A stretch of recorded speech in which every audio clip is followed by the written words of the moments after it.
And a very good Monday evening. Welcome into Timeout here on TVNB. The Denver Broncos repeat as Super Bowl champs. Flames limp home against Portland, and local sports. Why are there no fans in the stands? All that and a whole lot more coming up in the next 30 minutes. Stay right there.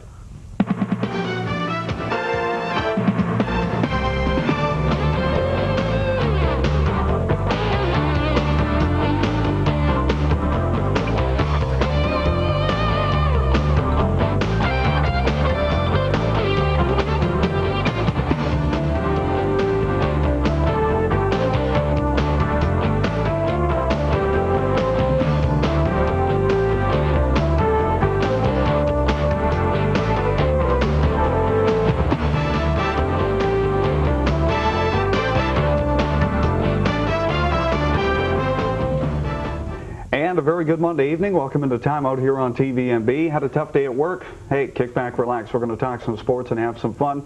Sitting in for Barry Johnston for the next couple of weeks is Bruce McDonald. Bruce, nice to have you here. Great to be here, Jim. Let's get right into it. Of course, we're talking football. That's what it's all about. Sunday, of course, was Super Bowl Sunday. Denver Broncos humiliate the Atlanta Falcons. 34-19 is the final in Super Bowl 33. You're wincing your face when I say humiliate.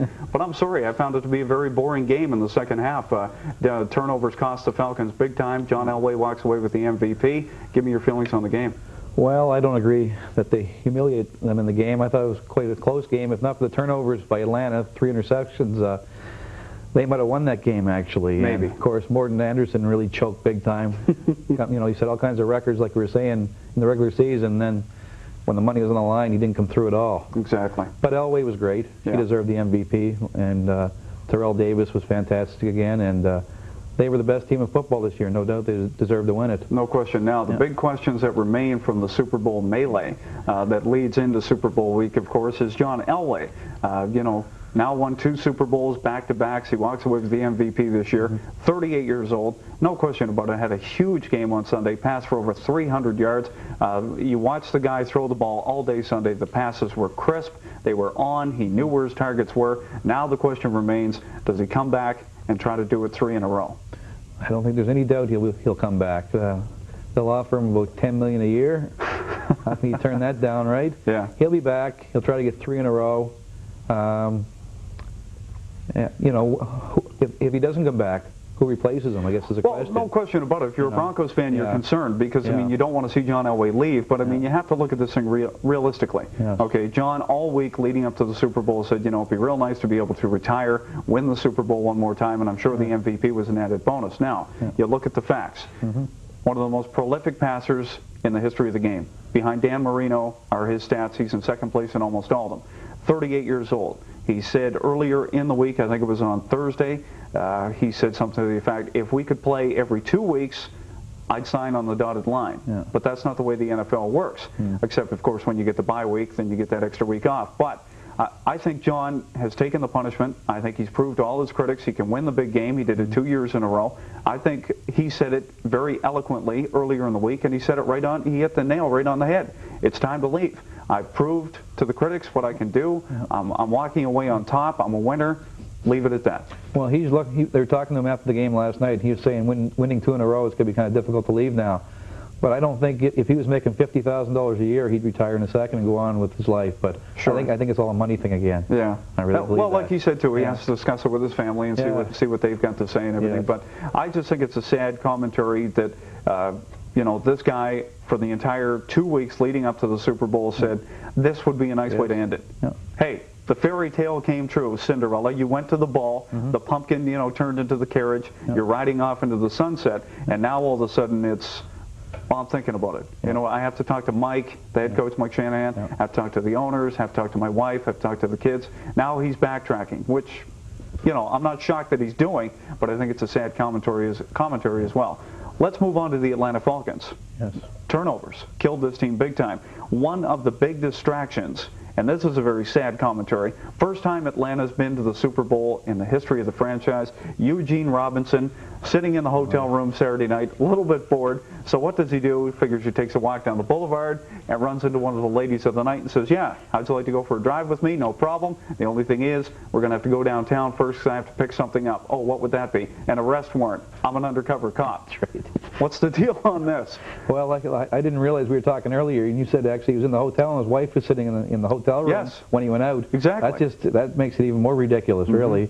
I didn't know he was a married man. I thought he was just a single fellow out there, down there, going downtown. That would have been bad enough, but his wife's sitting back in the hotel room, and he's out trying to pick up a hooker. It just doesn't make any sense to me at all. No. I mean, this is a big... you get to this game, and let's face it, it's the biggest game of the year. You know, when you're talking sports, whether it be basketball, hockey, Super Bowl is a big deal. I mean, the lead up to it, the TV commercials. I mean, in hockey, you don't have, well, wait till the Stanley Cup comes on and check out the commercials we'll have. You know, you just don't see anything like the Super Bowl. It happens once a year. People get really jacked up for it. And, you know, this guy... You know, they were saying all day yesterday that it really didn't hurt the team that much. It didn't affect the team that much, but I'm sorry, it had to have. Had to be a huge distraction. This guy gets back to the hotel at midnight, 12:30 Miami time. He's knocking on doors when these guys are trying to sleep, saying, look, I just got popped. You know, I tried to pick up, it was an undercover cop. You know, he has to go down to Dan Reeves, explain to him what's going on. You know, I mean, it had to be a distraction. Well, it goes back to the old thing. Should an athlete be responsible all the time or just when he's on the field or the ice? I feel, you know, he should live the life and be a team player and throughout the entire season. How can you perform if you're running the streets till 1 o'clock in the evening, right? Exactly. You know. And I mean, let's face it. I mean, nobody really wants to come out and say it, but I mean, most of the time when these guys are out till 1 or 2 o'clock in the morning, alcohol is involved. I mean, there are a few drinks going on between these guys, so I don't know. We'll just... I guess the only person that could really perform when he was drunk was Babe Ruth. That's a different story. We won't get into that right now. Let's turn the page. St. John Flames. They play 2 games over the weekend. Saturday, great showing. Jean-Sebastian Giguère, we can call him that now because his mother told him to.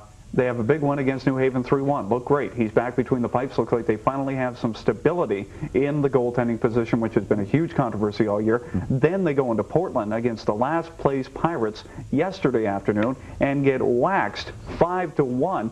And you really can't point the finger at Giguère. 40-some-odd shots pummeled at him. And the question is, against Portland, where was the defense? Well, that was a disappointing result for me. I expected them to go into Portland and play a good hockey game, and they didn't. Absolutely. Like you say, Giguère held them in that game. It should have been 10-1 from what I could, just listening on the radio. In the third period, actually, Rick Vye benched his top 2 lines for the first 8 or 10 minutes of the period. Trying to shake things up. He was on with 2 forward lines for that period. Until a couple of fights broke out and some penalties, he had to put these guys back on the ice. But the defense was terrible again. No offense at all.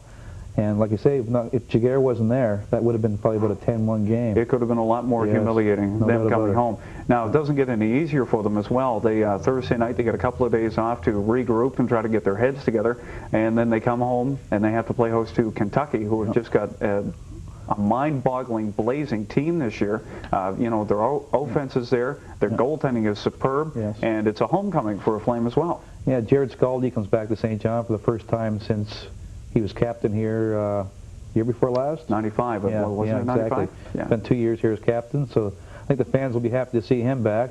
He's a hard-working player, and he did a good job for St. John. No question. I think the fans, like I say, will be happy to see him, and he'll get a good ovation when he comes out on the ice. And hopefully they can put a few more fans in the seats, because as we know, the attendance thing at Harbor Station with the Flames has been a big question mark. I mean, the last couple of home games before they went on this extended 5-game road trip was fairly decent. They had a good crowd Saturday night against Fredericton, and it was good to see the crowd into the game and everything. So we'll wait and see what happens Thursday night. Now, we're still with the Flames. Voice of the St. John Flames, Aaron Kennedy, was in Hamilton as part of that 5-game extended road trip a couple of weeks ago, and he had a chance to be on national television, grabbing the spotlight. He was on Off the Record with Michael Landsberg on TSN, and here's a couple of clips. Here's what it looked like.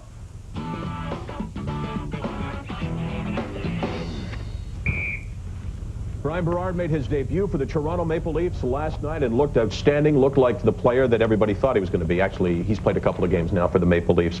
Mike Milbury acknowledges the fact that Brian Berard is a supremely talented player, but the word from the organization is that they shipped him out because he was a partier. Quote from an inside source with the Islanders, the off-ice stuff, that's what they got fed up with.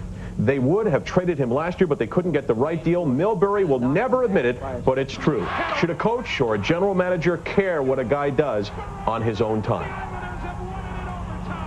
No, he should not. As long as when he comes to play on game night or practice, day for practice, as long as he shows up and he's doing his job, it should not matter what he does. How can you do your ice. job as a professional athlete if you're out, and we assume by the term partying that, you know, alcohol is involved? If you're out all hours of the night before the day of a game, you're just not going to be able to perform to your capacities. Hey, he looked pretty good, didn't he? Aaron did well there, yeah. He had a battle on his hands, but I think he was right on that. No question. Now, let's talk a little bit about this. You know, Brian Berard, I think the Leafs got an absolute steal for this guy. But that's here nor there. What they were talking about, you know, does the off-ice antics affect the on-ice performance? I think it definitely does. I mean, Daryl Smith there was talking about Dennis Rodman being out partying every night and with the women. He might be the one exception to that rule. Exactly, but, you know, but who's to say he's pulling down 20 boards a night, but who's to say he wouldn't get 25 or 30 if he was rested?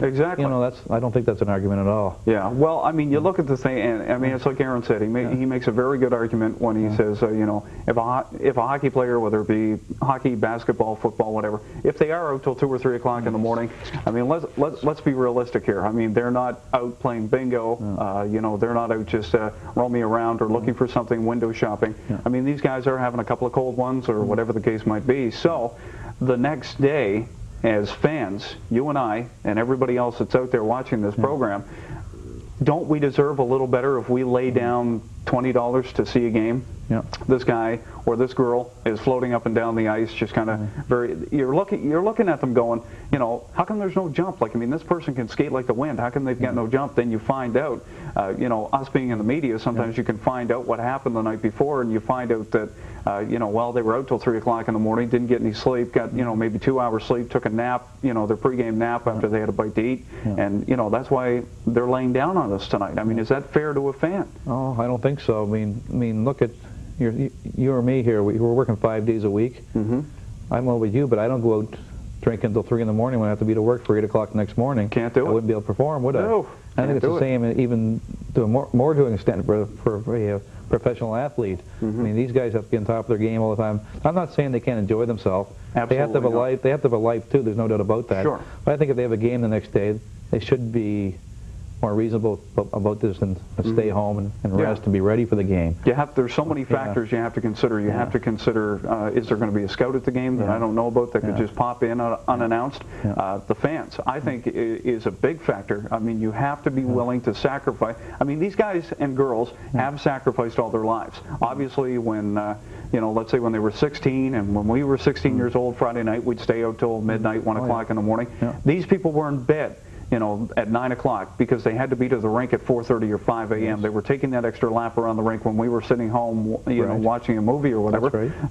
They've sacrificed all their life, and like you said, they can't live in a bubble. But by the same respect, they have to be respectful to the team, to the coach, to the fans, and everything that they've worked for to get to this point. We got another clip from Kennedy when he was, or Aaron Kennedy, I should say. I call him Kennedy because I worked with him for years. Another clip from Aaron Kennedy when he was on Off the Record with Michael Landsberg. Here it is. I took statistics in second year at university. All right, the big deal between Vancouver and Florida for Pavel Bure. Who won the deal? Brian Burke did his best Homer Simpson last night. 2 goals for Bure in his debut. He looked great. Jane? Kennedy, yeah. He figured he'd have to throw in that Homer Simpson right there. Just real quick. Yeah, I've been going to the Flames games forever, and I was wondering who that was up on the speaker when the other team scored. I guess it's Aaron from the broadcast booth. They recorded him earlier exactly. in the Let's talk a little bit about what they were talking about when the show wrapped up. College athletes, should they be paid? Well, that's a tough one to me. I mean, years ago I would have said no. I also would have said that athletes in the Olympics should all be amateur as well, but I don't think I believe that any longer. I mean, they're going to get paid either if you put it above board or it's going to be under the table, one of the two. Sure. Same as once again go back to the Olympics. I mean, we had our amateur athletes going. The Russians were all professionals. Exactly. People all know that now. Sure. I mean, I think it's a fine line, but I think they should be paid because they're going to get paid anyhow. Okay. Yeah. Well, I don't agree with that by any stretch of the imagination. I don't think these college athletes should be paid. If that's the way it's going to be, then with college basketball especially, which is huge down in the States, and college football as well, putting 80,000, 90,000 fans in the stand for a college football game, if you're going to do that, then you might as well call it the minor league affiliate of the NFL or the minor league affiliate of, you know, whatever the sport might be. I think it's a joke. I mean, these kids are going to school. Yeah, I know that they, you know, they're trying to pay their tuition, trying to earn a living, and, you know, there is some, you know, nobody's that blind that there's some money sliding under the table here. I mean, how are these kids that are going to school with no job, paying for a brand new car and all that stuff? But I mean, it's a long, drawn-out argument, and we could sit back, but we've got a lot more stuff that we want to discuss, and we have to take a break, but we're coming right back, so don't go far.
Thinking of venturing into the hospitality sector? Find out why marketing is everything for your tourism service. A welcoming sight Thursdays at 9:30 or Sundays at 5:30 on Marketing is Everything, exclusively on Channel 10 TVNB.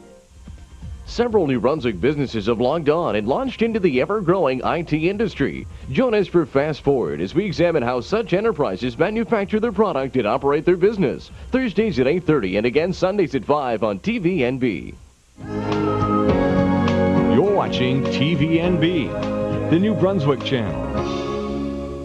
And welcome back to Time Out here on TVNB. Metro Gents against the City Gents is our game of the week. It was the All-Star game at the LBR, and the gentleman standing there for the national anthem, Kenny Donovan, and the crew ready to go. So right off the top we go. Metro Gents waste no time getting on the board. 7:39 of the first period. Ed Smith circles and high in the corner, and that will give the Metro Gents a 1-0 lead. Metro continues to pummel.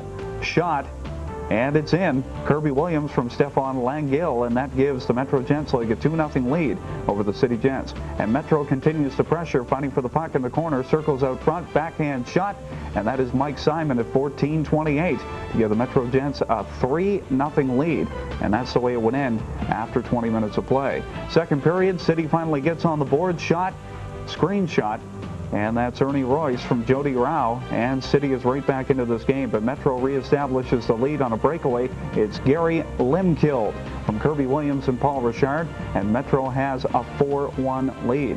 Metro continues to apply the pressure. Good forechecking here across the blue line, and that's Rob Burke from Dick Crosman and Mike Simon, and Metro continues to storm away and run away with this game. But City gets right back into it here on the power play. It's Ian Platch on a screen shot past Kenny Donovan from Ray Richard, and City is right back into this game, and they will continue to apply the pressure here. John Osborne from Wayne Moore from the center ice faceoff, and they close the gap, but Metro builds back on their lead. Shot from the blue line. It was a screen shot tipped in by Paul Richard, and after 2 minutes of play, it is Metro 6 and City 3. And some great saves coming up here to keep Metro off the board and from running away with this game. Goaltending certainly was the story of the third period. There's Kenny Donovan making a few more brilliant saves. So both teams continue to fight back and forth here in the third period. But City will get on the board at 12:21 of the final frame. That was Wayne Moore. So City Gents closes the gap, and City here will get one more goal to close within one. That's John Osborne Well, the stick from Mike McHugh with the assist. But that's as close as the City Gents All-Stars would get. Metro here, there's a beautiful save from Jay Dickey to clinch up the win, as Metro would win this game in a well-fought battle between the All-Stars of the Metro and the City Gents Leagues. 6-5 is the final. So a pretty entertaining game of hockey, 6-5, the Metro Gents over the City Gents League, and raised money for a real good cause as well, for Romero House and the Children's Wish Foundation. Good to see the boys get together, raise a little cash, have a little fun. 6-5 game, very entertaining as well. Let's get to our final issue on the table this week, local sports. Why are there no fans in the stands? We've talked about this numerous occasions. I've seen you at the rink, seen you at the ballpark, whatever the case might be. Let's begin with hockey, Junior B hockey. Not a great team, decent team on the ice this year. Merle Stewart has the reins down there. Adrian Cornett is the general manager for the team. And I know it's been a huge concern for him right from day one. How are we going to get the fans back into the LBR to watch this team? Obviously, a winning team would be great, but, you know, they're going through their growing pains, second year in the league. What's the problem? I don't know, Jim. You know, I went down there Saturday night, and the Flames had been away for 2 weeks, and there's no other hockey around that weekend at all. And there might have been 50 people, maybe pushing it to be 100, really. And I know it was a cold night. That would keep some people away for sure. But in the city, the surrounding area of St. John's, 150,000 people. Why can't you get 500 people that do a Saturday night hockey game? It just doesn't make any sense to me. Does it get back to the facility? I mean, are we spoiled because of Harbor Station? I mean, for years, the LBR was the only place to go to watch a game of hockey. Now we've had Harbor Station for 5 years, going on 6 years now. You know, it's a plush place to be. You can wear a golf shirt in January down to the hockey game. So have we become a little bit spoiled, or is it just that have we become spoiled on the same level that if it's not AHL hockey, we don't want to watch it? Well, maybe that's so, Jim, but I mean, I'm there for most games, and that could be true for many people. But I still don't see why you can't get at least a small.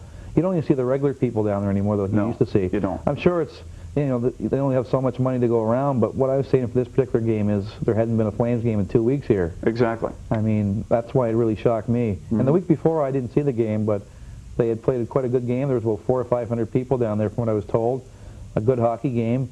And these people didn't come back either, for the most part, so that's really a surprise to me. Well, let's talk about high school hockey, because, I mean, that is right up your alley. I mean, you're involved with both leagues on an intimate basis. Intimate basis, I should say. If I can get my English correct here, we can continue this conversation.